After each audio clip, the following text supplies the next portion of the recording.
Oh yeah, oh yeah, baby.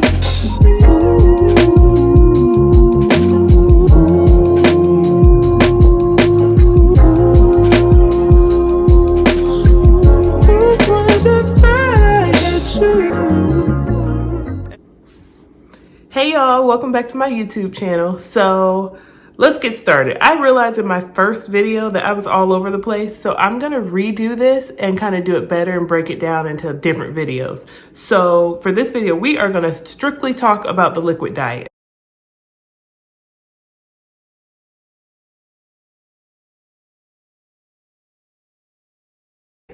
So the liquid diet, the purpose of it is to shrink your liver. Surgery is done laparoscopically or with a robot, and your liver sits right on top of your stomach, kind of like this. This is your stomach and this is your liver. And so most people suffer from like fatty liver disease or fatty liver, so fat is surrounding it, whatever the case may be. So in this diet, you actually kind of shrink that so the doctor can have more room instead of risking certain complications by not being able to get around your liver to get to your stomach and cut it in the right places. So with VSG, people, the surgeon is taking out about 80%, 60 to 80% of your stomach. And so that liver has to be shrunken. And they know if you haven't followed through on your liquid diet, because if they get in there and they can't move, they'll sew you back. I mean, they'll stitch you back up and, you know, reschedule your surgery until you don't cheat. Now, I'm not going to say that on the liquid diet you don't make mistakes. So, for example, I started my liquid diet on May 1st. Today is the 14th, so today is 14 days.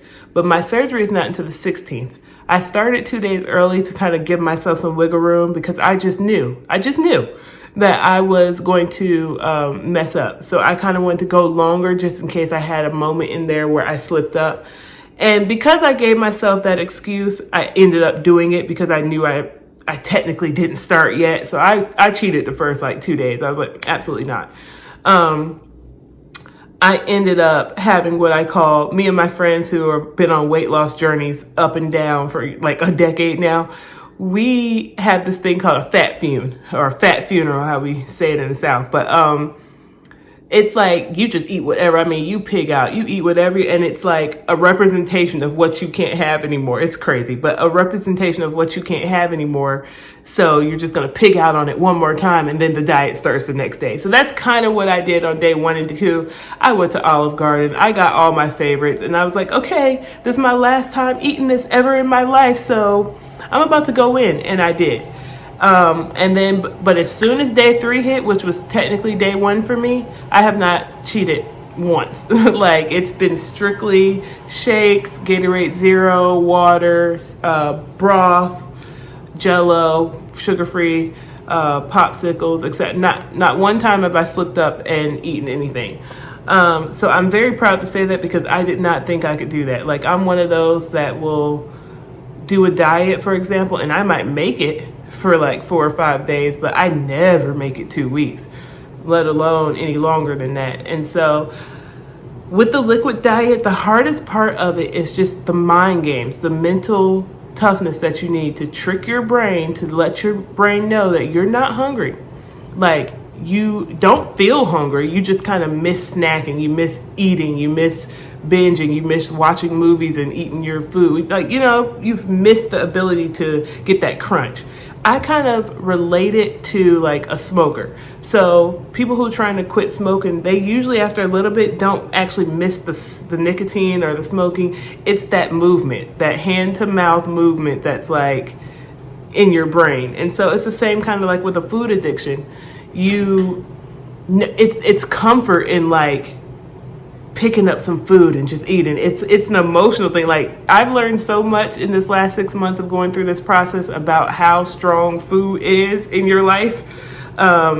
Most of us, especially in America, do not eat for sustenance or survival. We eat just out of pure abundance and boredom and special occasions every single day. Like, you know, so having to stop myself from doing what I've been doing. Like, I'm a social worker. I usually do a lot of traveling around the state. And so, you know, when I'm hungry, I stop and get me some fast food. It's just like it's convenient. It's there.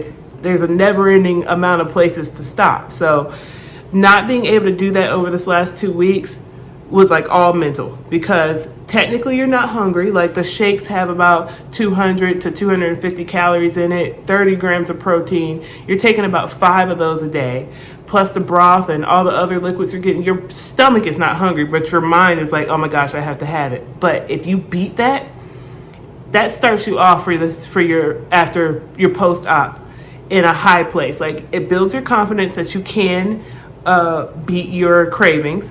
And then it kind of starts you off, because after surgery, you're not going to be able to eat anything anyway for a while. Like you're still going to be on a liquid diet, then soft foods, and then moderation of your regular foods. So I just think it's a great way to start.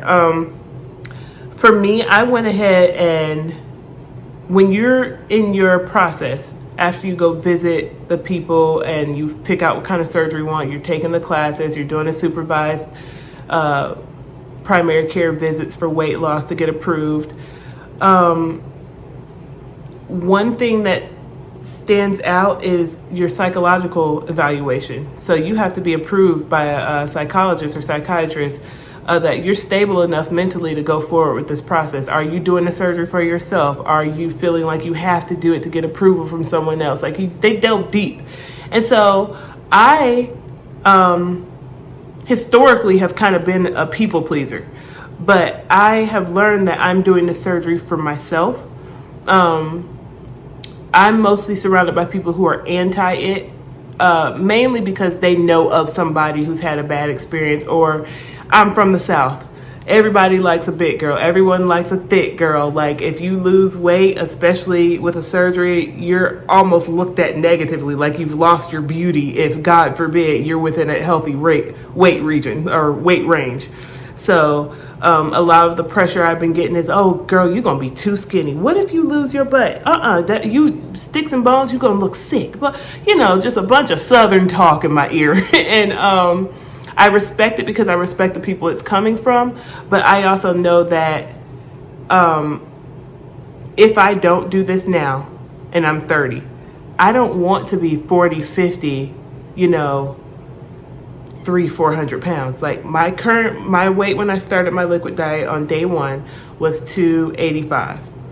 I am now 269 in just 14 days of just eating different. Now I know that's not something that's permanent, because with most diets, as soon as you start eating again, it comes back tenfold. But I know that my track record of weight gain has been just in an upward motion for years. Just to kind of bring it all back, I was super in shape as a teenager, super in shape as a high school graduate. I probably went to college at 18, 19, at probably 170 pounds, 160 pounds. By the time I was a junior and I had slowed down, like stopped doing, weightlifting and running and stuff like that, I had probably gained I was probably up to 190. So after I graduated and got into a relationship, had some health battles, whatever, by the time I got married at 26 in 2019, I was 226 pounds. So from being a full adult in my life woman at 26 years old, since 26 years old and now I'm 30, I went from 226 to 285 in 4 years. And I just know that if I don't change and I've done everything from Finnerman, B12, CrossFit, keto, just not eating, like everything that you can think of to think you can get away with weight without a good knowledge set. That's what I've done. So now I know I just want to go ahead and do surgery and move forward. In my next video, I'm going to come back and show you kind of like what I've been doing to prep for surgery. In the background, you guys can kind of see my little list of things. But for the pre-op diet, I will go ahead and talk about that. I have Gatorade and a plethora of Premier protein shakes. Again, they're 30 grams of protein, 1 gram of sugar, and they come in like 20 flavors. So Shout out to Cookies and Cream. Of course, the sugar-free Jellos. I have not been able to find any other flavor sugar-free in the stores besides cherry and orange. I am not a fan of Jello. I think it's gross. I don't understand why people eat it. But when you're hungry, let me tell you how good Jello is. I got some Propel, the 40 pack, and some of this is going to carry me through to after surgery as well. And I've just been taking my vitamins, which I will talk about in another video. Another thing I wanted to show you is for broth. So I tried the basic Swanson broth. Can't stand it. Disgusting. Nasty. Hate it. It's just, to me, just like, I don't know. I'm really weird. I won't even say that. Just, it's nasty, but you might like it. So what I did instead is I took different soups. Like I have one beef, one chicken, and I just drain it. And this actually has flavor to it. Whereas the chicken broth just felt like I dumped a chicken in the pot and cooked it and then drained. It was gross.